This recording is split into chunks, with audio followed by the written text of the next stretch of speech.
আগামী 27শে জুন শুক্রবার উড়িষ্যার পুরী ধামের পাশাপাশি সারা দেশ জুড়ে শ্রী শ্রী জগন্নাথ দেবের রথযাত্রা মহোৎসব অনুষ্ঠিত হবে। বাংলার 12 মাসে 13 পার্বণের মধ্যে এক পার্বণ হল জগন্নাথ দেবের রথযাত্রা মহোৎসব। সংস্কৃতি ও কলার শহর বালুরঘাটে আগাগোড়ায় শিল্পকলার যথেষ্টই গৌরব আছে। এই বালুরঘাটে রথযাত্রার ঠিক আগে রীতা মেকওভার অ্যান্ড মেকআপ স্টুডিওর কর্ণধার মেকআপ আর্টিস্ট রীতা বসাক 3টি আলুর ওপর জগন্নাথ, বলরাম ও সুভদ্রার বিগ্রহ ফুটিয়ে তুলে তাক লাগালেন। মেকআপ আর্টিস্ট রীতা বসাক বিয়ের কোণে সাজানোর পাশাপাশি এর আগেও লাউয়ের ওপর দুর্গা প্রতিমা নির্মাণ করে দক্ষিণ দিনাজপুর জেলাবাসীর মন কেড়েছিল। এইবার আলু দিয়ে জগন্নাথ, বলরাম, সুভদ্রার বিগ্রহ নির্মাণের বিষয়ে সরাসরি শুনে নেব তার কাছ থেকেই।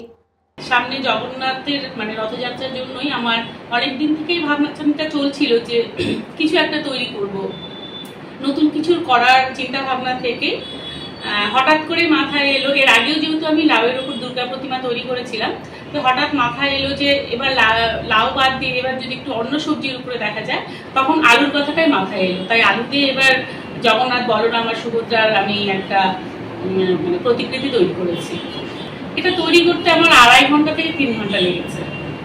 আমি এটা মুক্তি বলবো কিনা জানি না, যেহেতু আমি একজন মেকআপ আর্টিস্ট, তো কাজের সোর্সে আমি এর আগেও লাউ দিয়ে দুর্গা প্রতিমা বানিয়েছিলাম।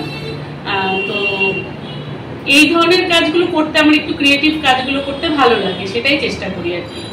বিদ্যুৎ কুমার মাহাতোর রিপোর্ট, নিউজ বঙ্গ টাইম।